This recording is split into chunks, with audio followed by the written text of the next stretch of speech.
Kia ora team, Thane here from ROGEES Productions and welcome to my channel.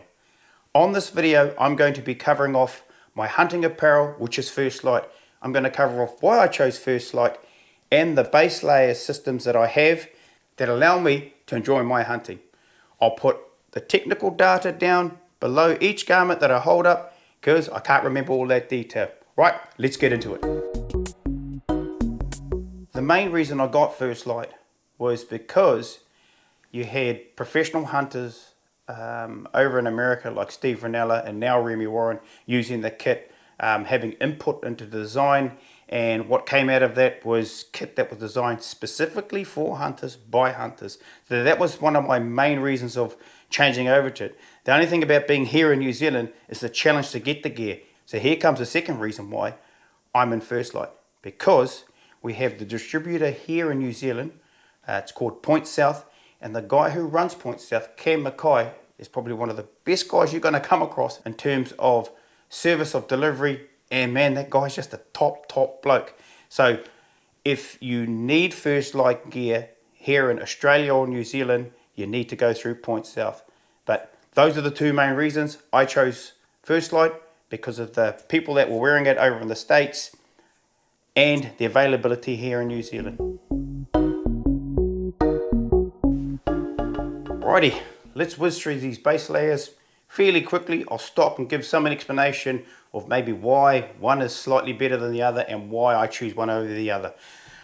T-shirts that go up against my skin or base layers, it's got to be merino. So my first option, particularly in winter, is my merino Aerowool t-shirt. This I can walk in, I can hunt in, I can sleep in, and for those that have watched my videos before, know I'm a great advocate for merino because of its qualities in terms of its ability to wick moisture away, keep you warm and dry off really quickly, and most importantly, keeps the stinky away.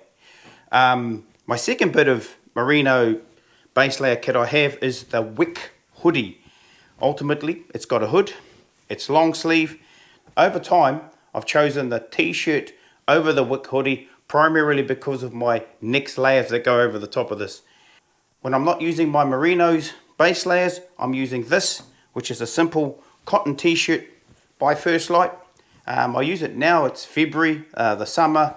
It's just really comfortable, nice fitting.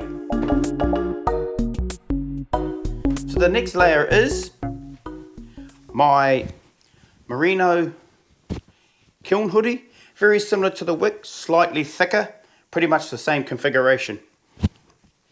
The other layer I have is the Klamath grid fleece hoodie. Now this is a synthetic. I've had a tendency to now wear this over and above the kiln hoodie, primarily because it's slightly lighter, but both form great layers in terms of warmth and comfort. So those are my secondary base layers. And this is my favorite of all favorites, is the Corrugate Guide jacket. This is a water resistant outer layer, so versatile, so stretchy. If you guys have watched my videos, look how stretchy that is. You've seen that I'm in this thing all the time, whether it's pack training, 4-way stretch, cuts the wind, bloody comfortable as. I've got one in obviously the green and the coyote or the brown, but yeah, I can't advocate this enough. The Corrugate Guide jacket is just, I wear it all the time.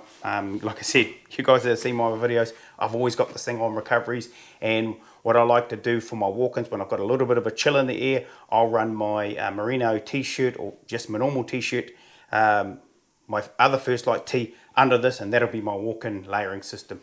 So that's the Corrugate Guide jackets, my favorite piece of Firstlite kit. So staying with the upper body, we get to our insulation layers. What I have for the summer is the Brook Down sweater, which is a very lightweight puffy. I have one in green and one in fashionable black. These for this time of the year are absolutely perfect. That sit probably with my corrugate guide jacket over the top of this with my puffy underneath. So these here are a perfect layering system for summer. I don't use these in winter, they just don't provide enough insulation. Alright, onto my Mick Daddy King Kamaka of insulation. This is my Chamberlain Down puffy. This is the bad boy. Scratching away. Yeah, this here with the hood is just awesome during winter, you know, and pop another layer over the top of like a rain layer as well. You just feel invincible. So this here is a must as far as I'm concerned in terms of winter hunting. You've got to have a good puffy, and the Chamberlain Down is absolutely next level. Righty, onto our last upper body outer layer. That's my rain jacket, which is the Omen Storm Shelter jacket. This is Firstlite's top of the line jacket. I've had it for, I don't know, probably about 3 or 4 months. Haven't really smashed it in the rain hard out, but I have had it in the rain and it has performed exceptionally well. Lots of vents on this jacket, magnetic pockets so they quickly drop down, easily and accessible. So far it's performed really well.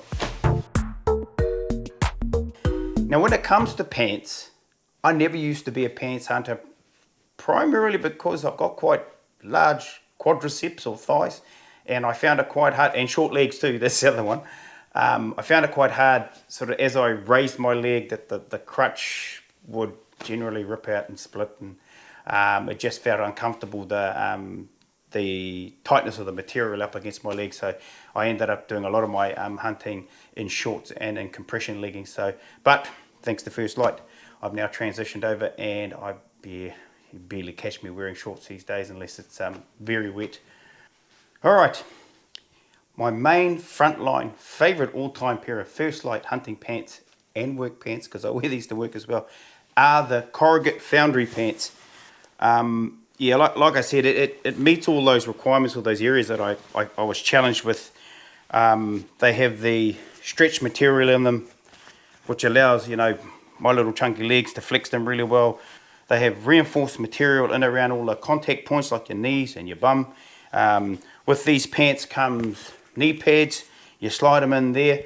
I've actually found them a little bit too hot to have in there, but and a little bit when I go down into shooting position and I will lock my knees into the ground, they have a tendency to slip around. So I don't use the knee pads a hell of a lot, but they are there when you get them. Some of the cool features about the corrugate foundry pants: vents. Yeah, because once I get pumping, mate, when those legs get pumping, I need to vent some air out of there. They fit well, so bloody well. I can't really say enough about them other than they're just bloody comfortable. And like I said, I wear them for hunting, I wear them for work. They clean up really well because I get covered in blood, like really hard out. I've got a pair in obviously brown and green. I can't really fault them, to be fair. They're my favourite all-round pants that Firstlite bring out. So, but I do have other pairs. Before I got the foundries, I moved to the sawbuck pants, which are kind of similar in terms of the stretch material that it's made out of, which is great for my legs. They have got reinforced protection right down the whole front of the pants. So when I didn't have those others, these were my frontline pants, and they were awesome. But the corrugate foundries are just another level. Once again, a couple of pairs. Righty, a pair of pants that didn't quite work out for New Zealand conditions. They are the full merino obsidian pants.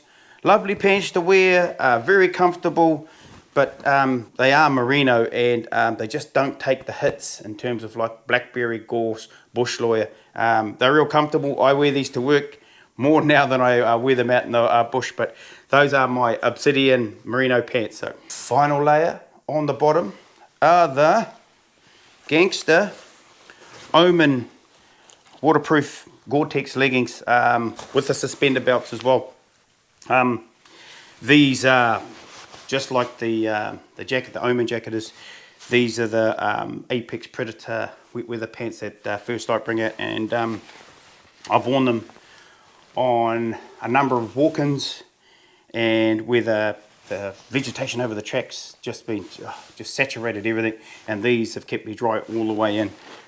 They've got some unique features in here which I'll quickly explain. Obviously full length zips, but they've got these gaiters in here as well. There's quick river crossings, water doesn't get up in here and into the top of your boot. But yeah, these have been absolutely awesome, even better when you're sitting on the shooting blind in a static position. Yeah, it just keeps you dry and warm. So those are the Omen wet weather leggings. Righty, so the last area we need to focus on in terms of my base layering systems are my neck and my head in terms of warmth.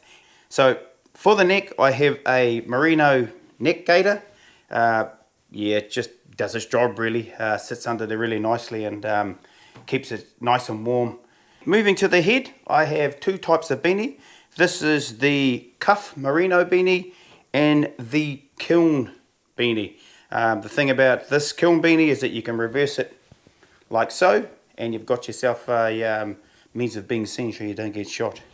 They come like that for all the models of the kiln beanie, but I would have to say that this is the kiln's my mainline beanie, to be fair.